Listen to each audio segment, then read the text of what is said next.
نحمده ونصلي ونسلم علی رسولہ الکریم اما بعد بسم اللہ الرحمن الرحیم السلام علیکم ناظرین۔ تحریکات ختم نبوت حصہ دوم۔ پہلے حصے کے اندر آپ کے سامنے مقدمہ بہاولپور کی رودات اور اسی طرح مرزا قادیانی پر جنہوں نے سب سے پہلے کفر کا فتویٰ دیا، حضرات علماء لدھیانہ رحمہم اللہ تعالی، ان کے حوالے سے گفتگو کی گئی۔ آج کی نشست کے اندر مزید تحریکات ختم نبوت کے حوالے سے گفتگو کی جائے گی کہ جب ہند و پاک کی تقسیم ہوئی تو سب سے پہلی تحریک جو چلی پاکستان کے اندر ختم نبوت کے حوالے سے سن 1953 کی تحریک، 1953، پھر اس کے بعد 1974 اور اسی طرح اس کے بعد 1984، ان تین تحریک کے حوالے سے آپ کے سامنے گفتگو کی جائے گی۔ تو سب سے پہلے سن 1953 اس کی وجوہات کیا تھی، اس کے واقعات کیا ہیں، اس کے اندر مطالبات کیا تھے،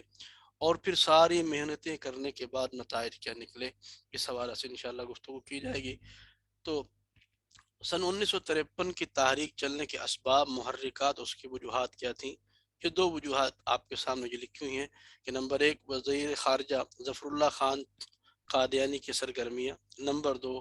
قادیانی جانشین مرزا قادیانی کا بڑا بیٹا اور مرزائیوں کا نام نہاد خلیفہ مرزا محمود کا بیان جو اس نے سن 1952 کے اندر دیا۔ ظفر اللہ خان چودھری وہ سکہ بند، متعفن اور بدبودار قادیانی تھا، اور کھلا قادیانی تھا کہ جس کا واقعہ مشہور ہے کہ قائد اعظم محمد جناح ان کی نماز جنازہ سامنے پڑھی ہے، ان کے جنازہ سامنے ہے لیکن اس نے نماز جنازہ نہیں پڑھی، یہ کہہ کر کے انکار کر دیا کہ مجھے ایک مسلم سٹیٹ کا کافر وزیر سمجھ لو یا کافر سٹیٹ کا ایک مسلم وزیر، اس کا اور میرا عقیدہ ملتا نہیں ہے، اس واسطے میں اس کی نماز جنازہ نہیں پڑھوں گا۔ یہ ایسا سکہ بند قادیانی تھا کہ وزیر خارجہ ہونے کے باوجود یہ مرزائیوں کی تبلیغی کانفرنس کے اندر جایا کرتا، خود مرزائیت کی تبلیغ کرتا، اور اس نے پاکستان کا روپیہ استعمال کر کے، پاکستان کا عہدہ استعمال کر کے، پاکستان کے اس نے ذرائع استعمال کر کے، اسباب استعمال کر کے دنیا کے اندر مرزائیت کو پہنچانے کی وہ ناپاک کوششیں اور جسارتیں کرتا رہا۔ تو ظفر اللہ خان چودھری اس کی سرگرمیوں کی وجہ سے مسلمانوں نے تنگ آ کر کے یہ تحریک چلائی، اور دوسرا جو بڑا سبب بنا وہ ان کا اس وقت کا نام نہاد خلیفہ مرزا بشیر الدین محمود، جس نے سن 1952 کے اندر یہ بیان دیا تھا کہ بلوچستان کے اندر قادری نے کیا کیا کہ پورے پاکستان سے مرزائیوں کو لا کر کے بلوچستان کے اندر آباد کرنا شروع کر دیا اور بلوچستان کی زمینیں خریدنا شروع کر دی۔ تو 52 کے اندر بشیر الدین محمود نے یہ 52 کے اندر بشیر الدین محمود نے بیان دیا کہ عنقریب بلوچستان ایک احمدی یعنی مرزائی صوبہ ہوگا۔ تو اس وقت امیر شریعت سید عطا اللہ شاہ بخاری رحمہ اللہ تعالی نے فرمایا کہ بشیر الدین 52-13 ہے، 53 انشاءاللہ عطا اللہ شاہ بخاری کا ہوگا۔ اس تحریک کے سرپرست کون تھے؟ امیر کاروان احرار، خطیب اسلام، امیر شریعت سید عطا اللہ شاہ بخاری رحمہ اللہ تعالی۔ اس تحریک کے امیر ممتاز عالم دین مولانا پیر ابو الحسنات سید محمد احمد قادری رحمہ اللہ تعالی، اور دیگر جو قائدین تھے مولانا محمد علی جلندری رحمہ اللہ، مولانا احمد لاہوری رحمہ اللہ، مفتی محمد شفیع صاحب رحمہ اللہ، مولانا غلام غوث رحمہ اللہ، اور اس کے علاوہ اور بہت سارے علماء کرام تھے جو اس تحریک کو چلانے والے تھے۔ اور اس تحریک کے اندر واقعات کیا ہوئے، یہ تحریک بڑی اہمیت کی حامل ہے کہ اس ایک تحریک کے اندر 10,000 سے زیادہ مسلمانوں کی شہادتیں ہوئی ہیں۔ لاہور مال روڈ کے اوپر ایک وقت کے اندر ہزاروں مسلمان شہید کیے گئے۔ مسلمانوں کا جم غفیر، مسلمانوں کے مطالبات کیا تھے اس کے اندر؟ مسلمانوں کے اس کے اندر 3 مطالبات تھے کہ نمبر 1 کہ قادیانیوں کو کافر اقلیت قرار دیا جائے، نمبر 2 ظفر اللہ خان چودھری کو وزارت خارجہ کے عہدے سے برطرف کیا جائے، ظفر اللہ خان چودھری کو وزارت خارجہ کے عہدے سے برطرف کیا جائے، اور نمبر 3 کہ قادیانیوں کو کلیدی آسامیوں سے، کلیدی عہدوں سے ہٹایا جائے۔ یہ 3 مطالبات تھے جس کی بنیاد پر یہ تحریک چلائی گئی۔ لیکن اس وقت کیونکہ وزیر خارجہ ظفر اللہ خان چودھری تھا اور مرزائیوں کا ہولڈ تھا گویا کہ، اور اس وقت وہ چیف جسٹس جو تھا میاں منیر احمد، وہ بڑا سکہ بند قادیانی تھا، قادیانی تو نہیں تھا لیکن قادیانی نواز تھا، ایک دہری آدمی تھا جو مرزائیوں کی بہت زیادہ طرفداری کرنے والا تھا، اور اس نے تحریک کو ناکام کرنے کی پوری کوشش کی، یعنی مرزائیوں کو پوری طرح سپورٹ حاصل تھی، تحریک چلانے والے جو لوگ تھے ان لوگوں کو بے دردی کے ساتھ شہید کیا گیا۔ لاہور مال روڈ ہی کا واقعہ ہے کہ یہ مسلمانوں کے ایک جم غفیر جا رہا ہے اور سامنے سے ایک خونی لکیر لگا دی گئی، ڈیڈ لائن لگا دی گئی کہ جو بندہ اس کو کراس کرے گا اس کو گولیوں سے چھلنی کر دیا جائے گا۔ مسلمانوں نے ایک لکیر کو عبور کیا، پھر دوسری لگا دی گئی، دوسری کو عبور کیا تو تیسری اور آخری وارننگ دی گئی کہ اس کے بعد آپ کو موقع نہیں دیا جائے گا۔ تو اس وقت ام عمارہ رضی اللہ تعالی عنہ، ان کی ایک روحانی بیٹی، اور حبیب بن زید انصاری رضی اللہ عنہ کے ایک روحانی فرزند، وہ آتے ہیں۔ عثمان نے اپنے بیٹے کی پیٹھ پر ہاتھ پھیرا، اس کو تھپکا اور کہا کہ میرے بچے، میں نے آج کے دن کے لیے تجھے جنم دیا تھا، جا اس لکیر کو تو عبور کر اور سب سے پہلے اپنے سینے پر حضور کی ذات پاک کے لیے گولیاں کھا اور حضور کے قدموں کے اندر پہنچ جا۔ وہ بچہ سعادت مند تھا، اس نے جا کر کے ختم نبوت کا نعرہ لگایا اور سامنے سے گولیاں آئیں جس نے اس کے سینے کو چھلنی کر دیا، یہ شہید ہو گیا۔ اس ماں نے دوسرے بچے کو بھیجا، اس نے بھی ایسا ہی کیا، اس نے تیسرے کو بھیجا، چوتھے کو بھیجا، پانچویں کو بھیجا، چھٹے کو بھیجا، ساتویں کو بھیجا۔ میرے دوستو، ایک ماں کے 7 کڑیل جوان بچے تھے جو اس نے ایک ہی دفعہ میں حضور صلی اللہ علیہ وسلم کی ختم نبوت کے تحفظ کے لیے قربان کر دیا، آپ کی ذات پاک پر قربان کر دیا۔ جو میری مائیں، بہنیں، بیٹیاں بات کو سن رہی ہوں گی، وہ اس بات کو زیادہ محسوس کر سکتی ہیں۔ ایک ماں کے جذبات ماں ہی سمجھ سکتی ہے، اس کے علاوہ کوئی اور نہیں سمجھ سکتا۔ میں ان ماؤں سے سوال کرتا ہوں کہ کیا اپنے لختے جگر کو ایسے قربان کرنا آسان بات ہے؟ ایک ماں کے سامنے اس کے گھر کے اندر 7 بچوں کے لاشیں پڑے ہوں، کیا اس کو برداشت کرنا آسان بات ہے؟ بہت مشکل بات ہے، بہت مشکل۔ بڑے بڑے ہمتوں والے جو ہیں وہ ہل جاتے ہیں، لیکن ان لوگوں کی ترجیحات کچھ اور تھی، کہ جیسا کہ ام عمارہ رضی اللہ تعالیٰ عنہ نے کیا فرمایا تھا اس وقت جب حبیب نے زید انصاری رضی اللہ عنہ کی شہادت ہوئی اور بتایا گیا کہ آپ کے بیٹے کے جسم کے ٹکڑے کیے گئے، تو ماں نے کہا کہ آج کے دن کے لیے تو میں نے حبیب کو جنم دیا تھا۔ تو اس ماں نے بھی یہ کہا کہ تجھے آج کے دن کے لیے میں نے جنم دیا تھا۔ ان کی ترجیحات کچھ اور تھی۔ اسی کا واقعہ ہے 53 کی تحریک کا، کہ ایک عورت، ایک ماں اپنے بچے کی بارات کو لے کر کے جا رہی اور ادھر سے گولیاں چلنے کی آواز آ رہی ہے۔ اس ماں نے بارات کو روک کر کے لوگوں سے پوچھا کہ یہاں گولیاں کیوں چل رہی ہیں؟ تو لوگوں نے بتایا کہ یہاں رسول اللہ صلی اللہ علیہ وسلم کے دیوانے، آپ کے پروانے، آپ کی ختم نبوت کے تحفظ کے لیے اپنی جانوں کا نذرانہ پیش کر رہے ہیں۔ تو اس ماں نے بارات والے لوگ جو ہیں ان کے سامنے ہاتھ جوڑ دیے، ہاتھ باندھ دیے اور کہا کہ میں معذرت چاہتی ہوں، آپ واپس چلے جائیے، میں اپنے بچے کی شادی نہیں کرنا چاہتی۔ اور اس نے کہا، وہی بندے ہوئے ہاتھ اپنے بچے کے سامنے کر دیے اور کہا میرے بچے، میں نے تجھے پال پوس کر کے اس لیے جوان نہیں کیا تھا کہ سہرے لگا کر کے تیری شادی کروں گی، بلکہ اس لیے کہ اگر رسول اللہ صلی اللہ علیہ وسلم کی عزت، ناموس اور آپ کی پیاری ذات کے لیے، آپ کی ختم نبوت کے تحفظ کے لیے تجھے اپنا سب کچھ قربان کرنا پڑے تو قربان کرے گا، حضور کے ساتھ بے وفائی نہیں کرے گا۔ اور کہا جا میرے بچے، یہ سہرا لگا کر کے حضور کی ختم نبوت پر قربان ہو جا، میں تیرے سے وعدہ کرتی ہوں جنت کے اندر حوروں کے ساتھ تیرا نکاح کروں گی، اور تیرے نکاح کے اندر رسول اللہ صلی اللہ علیہ وسلم کو بھی دعوت دوں، حضور تیرے نکاح کے اندر تشریف لائیں گے۔ وہ بچہ بھی سعادت مند تھا، یہ ماں کے جذبات تھے، اس نے بات کی۔ وہ بچہ بھی سعادت مند تھا، وہ ایسے ہی سہرے لگا کر کے گیا اور ختم نبوت کا نعرہ لگایا اور سامنے سے گولی آئی اور اس کے سینے کے اندر پیوست ہو گئی اور یہ اپنی جان کو قربان کر کے چلا گیا۔ ایک نوجوان پڑھنے کے واسطے جا رہا ہے، ہاتھ کے اندر کتابیں ہیں، کالج کا اسٹوڈنٹ ہے، ادھر سے گولیاں چل رہی ہیں۔ اس نے پوچھا کہ یہ کیا ہو رہا ہے؟ تو لوگوں نے بتایا کہ حضور کے دیوانے حضور کی پیاری ذات کے لیے اپنی جانوں کا نذرانہ پیش کر رہے ہیں۔ اس نے کتابوں کی طرف رکھا تو نے کہا کہ کیا کرنے لگے؟ اس نے کہا ساری زندگی عشق نبی پڑھا ہے، آج اس پر عمل کرنے کا اللہ نے موقع دیا ہے۔ تو اس نے جا کر کے ختم نبوت کا نعرہ لگایا ہے اور سامنے سے گولی آئی، اس کی ران کے اندر لگی، یہ نیچے گرا ہے، اور اس کے بعد جب یہ نیچے گرا تو شیر کی طرح کھڑا ہوا دوبارہ، اور دھاڑ کر کے کہتا ہے کہ عشق محمد تو سینے کے اندر ہے، تو ران پر کیوں گولی مارتا ہے، سینے میں گولی مارنا۔ تو سینے کے اندر گولیاں اتری ہے، اور یہ نوجوان وہیں پر شہید ہو جاتا ہے۔ اور اسی تاریخ کا واقعہ کہ جہاں جوانوں نے اپنی جوانیاں قربان کی ہیں، وہاں بوڑھوں نے اپنے بڑھاپوں کو قربان کیا، وہاں بچوں نے اپنا بچپنا قربان کیا۔ ایک 80 سال کے لگ بھگ بابا جی ہیں، اپنے 8-9 سال کے پوتے کو اپنے کندھوں پر سوار کر کے لے کے جا رہے ہیں، اور کہہ رہے ہیں کہ میرے بچے، میں کہوں گا ختم نبوت تو نے کہنا ہے زندہ باد، میں کہوں گا ختم نبوت تو نے کہنا ہے زندہ باد۔ یہ جاتے ہیں اور کہتے ہیں ختم نبوت، آگے سے بچہ جواب دیتا ہے زندہ باد، ختم نبوت زندہ باد۔ سامنے سے گولی آئی ہے، یہ بابا جی کے سینے کو بھی پار کر گئی اور پوتے کے سینے کو بھی پار کر گئی، یعنی خمیدہ کمروں والوں نے اپنی جھکی کمرے قربان کی ہے رسول اللہ صلی اللہ علیہ وسلم کی ذات پاک کے لیے، بچوں نے بچپنے قربان کیے ہیں، ماؤں نے لختے جگر قربان کیے ہیں، بہنوں نے بھائیوں کو قربان کیا ہے، بیویوں نے اپنے خامدوں کو قربان کیا ہے۔ اور اسی طریقے سے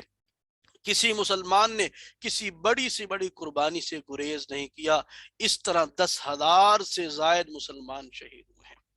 1,00,000 سے زائد مسلمان وہ قید و بند کی صعوبت سے برداشت کرتے رہے، کیونکہ اس وقت مرزائیوں کی گویا کہ وہاں اجارہ داری بن چکی تھی پاکستان کے اندر۔ یہ تو اللہ ان شہداء کی قبروں پر رحمتوں کی بارش نازل فرمائے کہ جنہوں نے ان سے آزاد کروایا۔ تو 1,00,000 سے زائد مسلمان قید و بند کی صعوبتیں برداشت کرتے، پاکستان کے قید خانے کم ہو گئے، بڑے بڑے میدانوں کے اندر خاردار تارے لگا کر کے کھلے آسمان کے نیچے مسلمانوں کو قید کیا جاتا تھا۔ 10,00,000 سے زائد مسلمان متاثر ہوئے اس تحریک سے، لیکن مسلمانوں نے وہ قدم پیچھے نہیں ہٹائے۔ یہ تحریک چلتی رہی، قائدین بھی گرفتار ہوئے، اور لوگ بھی گرفتار ہوئے، بڑے مسلمانوں کی شہادتیں ہوئیں۔ نتیجہ کیا نکلا؟ نتیجہ کیا نکلا؟ جو ظاہراً کھل کر کے سامنے نتیجہ آیا وہ کیا کہ اس سے پہلے قادیانیت کی اتنی تمیز نہیں تھی، تفریق نہیں تھی۔ اس تحریک کی برکت یہ ہوئی کہ قادیانیت کا کفر کھل کر کے سامنے آ گیا، قادیانیت کا گندا اور مکروہ چہرہ وہ بے نقاب ہو گیا، مسلمانوں کا عشق پہلے سے زیادہ بڑھ گیا، اور مستقبل کے لیے راہ ہموار ہو گئی۔ یہ تو وہ تھے نتائج جو سامنے نظر آ رہے تھے، اور بعض چیزیں اللہ اپنے خاص بندوں پر کھول دیتے ہیں۔ امام الہدا، امام الاولیاء، شیخ التفسیر حضرت مولانا احمد علی لاہوری رحمہ اللہ تعالی، جو صاحب کشف و کرامت بزرگ تھے، ان سے کسی نے پوچھا کہ آپ اس تحریک کو چلانے والے تھے، بزرگوں میں سے تھے، اتنا آپ نے نقصان کروایا، نتیجہ تو کچھ نہیں نکلا۔ تو حضرت نے ایک کانفرنس میں فرمایا کہ میں نے اس کا نتیجہ اپنی ایمان کی نظروں سے دیکھ لیا ہے۔ اللہ کے نبی نے ارشاد فرمایا اتقوا فراست المومن فإنه ينظر بنور اللہ او بتقوى اللہ كما قال علیہ السلام۔ فرمایا کہ مومن کی فراست سے ڈرو، وہ اللہ کے نور سے دیکھتا ہے، ان کے پاس صرف سر کی آنکھیں نہیں، ان کے پاس دل کی آنکھیں بھی ہوتی ہیں۔ تو فرمایا کہ اتنے لوگ شہید ہو گئے، اتنے لوگ بے گھر ہو گئے، اتنے لوگ قید و بند کی صعوبتیں برداشت کرتے رہے، نتیجہ کچھ نہ نکلا۔ فرمایا احمد علی لاہوری نے اپنے ایمان کی نظروں سے نتیجہ دیکھ لیا، وہ کیا کہ جتنے لوگ اس تحریک کا حصہ بنے، انہوں نے کم کام کیا یا زیادہ کام کیا، میں دیکھ رہا ہوں اپنے ایمان کی نظروں سے، اللہ کل انشاءاللہ ان سب مسلمانوں کو بغیر حساب کتاب جنت عطا فرما دے گی۔ اور اس تحریک کے قائد امیر شریعت سید عطا اللہ شاہ بخاری رحمہ اللہ تعالی، اس تحریک کے بعد ہی ان کو نبی کریم صلی اللہ علیہ وآلہ وسلم کا سلام آتا ہے، گنبد خضرا سے ٹھنڈی ہوائیں آتی ہیں، اور انہوں نے فرمایا کہ جو شخص یہ چاہے کہ کل قیامت کے دن اللہ اس کو حضور کا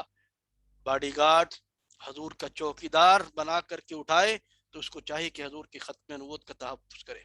تو چنانچہ یہ قربانیاں تھیں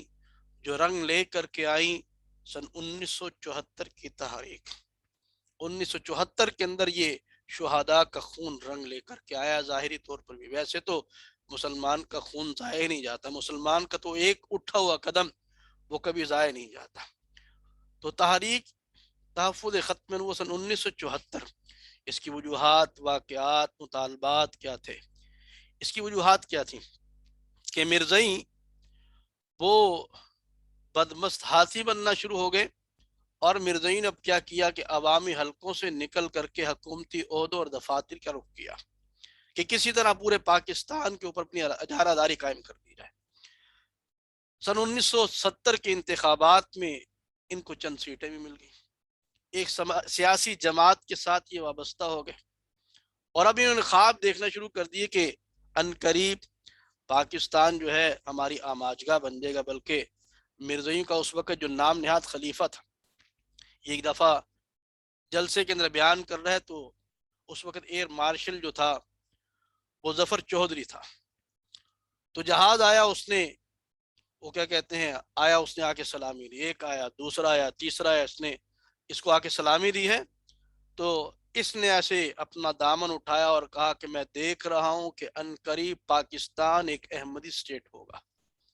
تو اللہ تعالیٰ نے پھر دکھایا کہ احمدی اسٹیٹ ہوگا، یا اسی اسٹیٹ کے اندر تمہیں منہ کی کھانی پڑے گی۔ قادیانی اس وقت چونکہ سیاسی طور پہ بھی مضبوط ہو چکے تھے، جس کے 74 کی تاریخ چلنے کے اسباب کیا بنے۔ نشتر میڈیکل کالج کے چند اسٹوڈنٹ وہ سیر کے لیے، سیاحت کے واسطے پشاور کو جا رہے تھے۔ 22 مئی کو یہاں سے ان کی ریل گزری، تو قادیانی کی ترتیب تھی کہ جو بھی ریل گاڑی وہاں سے گزرتی اس کو روک کر کے اس کے اندر اپنی دعوت دیتے کفریہ اور لٹریچر دیتے۔ انہوں نے یہاں دعوت دینا شروع کی اور لٹریچر دینا شروع کیا، تو وہ اسٹوڈنٹ ختم کو جاننے والے تھے، انہوں نے ان کا لٹریچر لینے سے انکار کر دیا۔ اب اس وقت ان کا پاکستان کا جو امیر تھا مرزا طاہر تھا، مرزا ناصر کا چھوٹا بھائی، وہ بڑا بدماش قسم کا بندہ تھا۔ انہوں نے اپنی اس کو ہتک سمجھی اور پورا پلان بنا لیا کہ اب جب یہ واپس آئیں گے تو ان کو ہم سبق سکھائیں گے ذرا۔ تو چنانچہ 29 مئی سن 1974 کو یہ میڈیکل کالج کے طلباء، ان کی ٹرین کو وہاں پر روکا گیا چناب نگر کے اندر، اور ان کے اوپر ظلم و تشدد کیا گیا، ان کو مار مار کے لہو لہان کر دیا، اور یعنی اپنی طرف سے تو پوری کوشش کی کسی طرح ان کو شہید کر دیا جائے، کہ ان کو یہ نشہ تھا کہ ہمیں پوچھنے والا کون ہے۔ لیکن اللہ کا کرنا کیا ہوا کہ اس تحریک کو چلایا گیا۔ اس تحریک کے اول جو محرک تھے حضرت مولانا تاج محمود صاحب رحمہ اللہ تعالی، حضرت نے سب سے پہلے طلباء کا علاج وغیرہ کروایا، ان کو اسپتال کے اندر بھیجا، اور پھر انہوں نے بیان فرمایا کہ میرے بچوں، جب تک میں تمہارے خون کے ایک ایک قطرے کا حساب نہیں لے لیتا اس وقت تک میں چین سے نہیں بیٹھوں گا۔ تو چنانچہ اب یہ ملک گیر تحریک بن گئی ان اسٹوڈنٹ کے وہ پاک خون کے برکت سے ملک گیر تحریک بنی،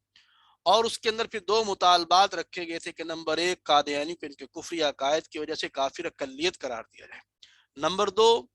قادیانیوں کو کلیدی عہدوں سے ہٹایا جائے، جن کو بڑے بڑے عہدے دیے جا رہے ہیں اس سے ہٹایا جائے۔ اب تحریک ختم نبوت چلی کیسے؟ میں نے جیسے بتایا کہ اس کے تحریک کے اول محرک مولانا تاج محمود صاحب رحمۃ اللہ علیہ، اور اس وقت عمارت جو دی گئی ختم نبوت تحریک کو، عالمی مجلس تحفظ ختم نبوت کی جو عمارت دی گئی، وہ جانشین علامہ انور شاہ کاشمیری رحمہ اللہ تعالی، علامہ یوسف بن نوری رحمہ اللہ تعالی، ان کا انتخاب کیا گیا۔ پھر محنت کیسے کی گئی؟ 2 رخوں پر محنت کی گئی، اسمبلی کے اندر بھی محنت کی گئی اور عوام الناس کے اندر بھی محنت کی گئی۔ اسمبلی کے لوگوں کی ذہن سازی بھی ضروری تھی، جو قانون بنانے والے وہ لوگ تھے۔ عوام الناس کی ذہن سازی پہلے کافی حد تک ہو چکی تھی، مزید ان کی ذہن سازی کرنے کے لیے کوشش کی گئی۔ اسمبلی کے اندر ان حضرات نے کوشش کی، اس میں دیوبندی بھی، بریلوی بھی، اہل حدیث بھی، سب نے مل کر کے، سب کا اس کے اندر حصہ ہے۔ مفکر اسلام حضرت مولانا مفتی محمود صاحب رحمہ اللہ، مولانا غلام غوث ہزاری رحمہ اللہ، مولانا شاہ احمد نورانی رحمہ اللہ، مولانا عبدالحق صاحب رحمۃ اللہ علیہ، پروفیسر غفور احمد صاحب رحمۃ اللہ علیہ، مولانا عبد المصطفیٰ اظہری رحمہ اللہ، مولانا عبد الحکیم رحمۃ اللہ علیہ، ان سب حضرات نے مل کر کے اسمبلی کے اندر محنت کی۔ اور وہاں پر ملت اسلامیہ کا موقف کیا تھا، یعنی مرزائیت کے مقابلے کے اندر وہ اسلام کیا کہتا ہے، تو یہ موقف جو تیار کیا یہ مفتی اعظم پاکستان شیخ الاسلام مولانا مفتی محمد تقی عثمانی صاحب دامت برکاتہ اللہ علیہ، مولانا سمیع الحق صاحب رحمہ اللہ تعالیٰ، سید نفیس الحسینی شاہ صاحب رحمہ اللہ تعالیٰ، یہ حضرات موقف کی تیاری کرے۔ اپوزیشن کی طرف سے جو قرارداد پیش کی وہ مولانا شاہ احمد نورانی رحمہ اللہ نے پیش کی، اور حکومت کی طرف سے پیرزادہ عبدالحفیظ صاحب رحمہ اللہ تعالی، انہوں نے پیش کی، اور ملت اسلامیہ کا موقف جو ممبران اسمبلی کے سامنے پیش کیا وہ مفتی محمود صاحب رحمہ اللہ تعالی، اور مرزائیت پر جو جرح کی گئی وہ کسی عالم نے، کسی مفتی نے، کسی مولوی نے نہیں کی، یہ عجیب لوگوں کی حکمت تھی، کیونکہ قادیانی کل کو اس کو بھی ایشو بنانا تھا کہ ہمیں تو پریشرائز کیا گیا، تو وہاں پر ایک عام سادہ سے بندے اٹارنی جنرل یحییٰ بختیار صاحب رحمہ اللہ تعالی جو سوال کیے مرزا ناصر سے یا صدر الدین سے، وہ اٹارنی جنرل نے کیے، مفتی صاحب نے قطعا نہیں کیے، کوئی پریشر نہیں ڈالا گیا، پورا ان کو اختیار دیا گیا اور آزادی کے ساتھ ان کو موقف بیان کرنے کی اجازت دی گئی۔ عوام الناس کے اندر ان حضرات نے وہ شعور، بیداری کا شعور جو ہے پیدا کرنے کے لیے کوششیں فرمائی، یہ سب حضرات تھے، سب نے مل جل کر کے کام کیا، اور تحریک کا دورانیہ کتنا ہوا؟ 90 دن کے اوپر محیط تھا، 3 مہینے، 90 دن یہ تحریک چلی۔ اسمبلی کے اندر جو بحث ہوئی ہے وہ 13 دن۔ یہ دنیا کا ایک عجوبہ ہے کہ ایک کسی چھوٹی سی اقلیت کو واضح کرنے کے لیے اس کا عقیدہ اور اس کا مذہب، میں یہ کہتا ہوں کہ پوری دنیا کو چیلنج ہے۔ یہ جتنے دنیا کے اندر اخلاق کے ٹھیکیدار بیٹھے ہیں ان سب کو ہم چیلنج کرتے ہیں، کوئی ایک علاقہ ایسا دے، کوئی ایک ملک ایسا دکھاؤ کہ جہاں کسی اقلیت کے مذہب کو واضح کرنے کے لیے اسمبلی کے اجلاسات وہ ان کے نام کر دیے جائیں۔ 13 دن لگے ہیں۔ 11 دن جو ہے وہ ربوہ گروپ جو ان کا فرقہ ہے بشیر الدین محمود کا ماننے والا، اور 2 دن لاہوری گروپ والوں کو دیے گئے۔ کل نشستیں جو ہوئی ہیں وہ 96 نشستیں ہوئی ہیں۔ عجیب بات ہے کہ 96 نشستیں لگائی، اور قادیانی کیا کہتے ہیں کہ یہ یک طرفہ فیصلہ ہو گیا تھا۔ جھوٹ کا اگر مجسم دنیا کے اندر کوئی ہوتا تو مرزائیوں کے علاوہ کوئی اور نہ ہوتا۔ اگر جھوٹ کو جسم دے دیا جائے تو وہ مرزائیوں سے بہترین اس کا مصداق کوئی نہیں ہو سکتا۔ 96 نشستیں کی گئی ہیں اور اس کے اندر ان کو کھل کر کے بولنے کی دعوت دی گئی، اجازت دی گئی کہ جیسے مرضی بات چیت کرو۔ تو یہ دنیا کی تاریخ کا ایک عجیب واقعہ ہے جس کی مثال پیش نہیں کی جا سکتی۔ تو نتائج کیا ملے؟ مرزائیوں کے کفری عقائد دیکھنے کے بعد وہ ممبران اسمبلی جن کے اندر سیکولر بھی ہیں، جن کے اندر ملحدین بھی ہیں، جس کے اندر مرزائیوں کے حمایتی بھی ہیں، وہاں پر داڑھی، پگڑی، ٹوپی، عالم، مفتی، حافظ، قاری نہیں تھے، عام لوگ تھے۔ ان سب لوگوں نے ان کے کفری عقائد و نظریات پڑھنے کے بعد متفقہ یہ رائے قائم کی کہ قادیانی آئینی طور پر بھی غیر مسلم ہے، اور یہ غیر مسلم اقلیت ہے، یعنی شرعی طور پر تو یہ پہلے سے کافر قرار دیے جا چکے۔ جس دن مرزے نے نبوت کا دعویٰ کیا اور جس نے مانا تو شریعت نے تو اس دن ان کو کافر قرار دے دیا، علماء نے تو بہت پہلے ان کو کافر قرار دے دیا۔ لیکن پاکستان کی اسمبلی نے، ممبران اسمبلی نے، انہوں نے بھی سن 1974 7 ستمبر سن 1974 اس میں یہ تاریخ ساز فیصلہ ہوا، 53 کی تحریک کی قربانیاں رنگ لائیں اور قادیانی کو کافر اقلیت قرار دیا گیا۔ اور تیسری تحریک ہے سن 1984۔ 1984 کی تحریک جو چلی، اس کی وجوہات کیا ہیں کہ آئینی ترمیم جو 7 ستمبر سن 1974 کو کی گئی، جس کے تحت قادیانی کو کافر قرار دیا گیا تھا، تو قادیانی تو قرآن کی نہیں مانتے، قادیانی تو رب اور رسول کی نہیں مانتے، تو پاکستان کی کہاں سے مانیں؟ تو قادیانیوں نے اس کی کھلی بغاوت کی اور ہر جگہ پر اپنے آپ کو مسلمان ظاہر کرنا شروع کر دیا۔ اور نمبر 2، مسلمانوں کو دھوکہ دینے کے لیے شاعر اسلام کا کھلم کھلا استعمال کرنا شروع کر دیا۔ اور قادیانی ایک دہشت گرد جماعت ہے، اور جہاں پر ان کو موقع ملتا ہے تو یہ اپنی دہشت گردی کو ظاہر کرتے ہیں۔ تو چنانچہ اس وقت بھی ایسا، وہ 17 فروری سن 1983 کو ایک مسلمان عالم دین مولانا اسلم قریشی صاحب رحمہ اللہ تعالی، قادیانی نے ان کو اغوا کر لیا، جو ختم نبوت کے مبلغ تھے، ان کو اغوا کر لیا۔ تو یہ اس کے وجوہات، اسباب اور محرکات بنے۔ تو یہ اس نے پھر ایک تحریک کا دوبارہ سے رخ اختیار کیا، اور اس میں مطالبات کیا رکھے گئے کہ قادیانی جو شعائر اسلام کو استعمال کرتے ہیں ان کو اسے روکا جائے۔ نمبر 2، آئین پاکستان کو تسلیم کرتے ہوئے خود کو غیر مسلم اقلیت تسلیم کریں۔ یہ مطالبات کیے گئے کہ قادیانی یہ مسلمانوں کے شعائر استعمال کرتے ہیں، اس سے مسلمانوں کو تکلیف ہوتی ہے اور مسلمانوں کو دھوکہ لگتا ہے کہ قادیانی مسلمانوں والا قرآن پڑھتے ہیں، مسلمان سمجھتا ہے کہ شاید یہ مسلمان ہے، اپنی عبادت گاہ مسلمانوں کی طرز پر مسجد کی طرز پر بناتے ہیں، مسلمان اس کو مسجد سمجھ کر کے اندر چلا جاتا ہے اور یہ پھر اس کو دعوت دینا شروع کر دیتے ہیں، یہ کلمہ وہی پڑھتا ہے، مسلمان سمجھتا ہے کہ مسلمان ہے۔ اس طرح مرزائیوں نے پتہ نہیں کتنے مسلمانوں کے ایمان کو لوٹا، تو لہذا ان کے اوپر پابندی لگائی جائے۔ یعنی یہ تو ایسا ہی ہے کہ کوئی بندہ خنزیر کا گوشت بیچ رہا ہے اور اس پر لیبل لگایا اس نے بکرے کا گوشت کا، ایک بندہ شراب بیچ رہا ہے لیکن اس پر لیبل لگا لیا اس نے آب زمزم کا۔ شراب بیچنا گناہ ہے، خنزیر کا گوشت بیچنا گناہ ہے، لیکن جو کھل کر کے بتا رہا ہے کہ یہ خنزیر کا گوشت ہے وہ چھوٹا گناہ کر رہا ہے، لیکن جو خنزیر کے گوشت کو یہ کہہ رہے ہیں یہ بکرے کا گوشت ہے وہ بڑا گناہ کر رہا ہے۔ تو قادیانی یہی کرتے ہیں کہ یہودی، عیسائی، ہندو، سکھ، پارسی، مجوسی وہ اپنے آپ کو کھل کے کہتے ہیں مسلم نہیں ہیں، ہم غیر مسلم ہیں، لیکن قادیانی کفری عقائد رکھنے کے باوجود کیا کہتے ہیں؟ ہم مسلمان ہیں، مسلمانوں کو دھوکہ دینے کی کوشش کرتے ہیں۔ تو اس لیے تحریک چلائی گئی کہ قادیانی کو کافر اقلیت قرار دیا جائے، کافر اقلیت تو قرار دے دیا گیا ہے، اب ان کو اس کا پابند بھی کیا جائے کہ یہ شاعر اسلام کو استعمال نہ کریں۔ چنانچہ نتیجہ کیا ہوا؟ 26 اپریل سن 1984 کو صدارتی آرڈیننس کے ذریعے تعزیرات پاکستان کی دفعات 298B اور 298C کا اجرا کیا گیا، جس کے تحت قادیانی کسی بھی قسم کے شاعر اسلام کو استعمال نہیں کر سکتے،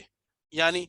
اسلامی کلمہ لا الہ الا اللہ محمد رسول اللہ یہ نہیں پڑھ سکتے، عبادات، اذان، اپنے مذہب کی تبلیغ، اپنی مذہبی پیشواؤں کو، جیسا کہ مرزے کو نعوذ باللہ وہ کہتے ہیں کہ محمد رسول اللہ نعوذ باللہ، تو اس کے ہاتھ پر جو بے ایمان ہونے والے ہیں وہ سارے صحابے کریں گے، ان کے ساتھ رضی اللہ تعالیٰ کا لقب لکھا جاتا ہے نعوذ باللہ۔ مرزے قادیانی کے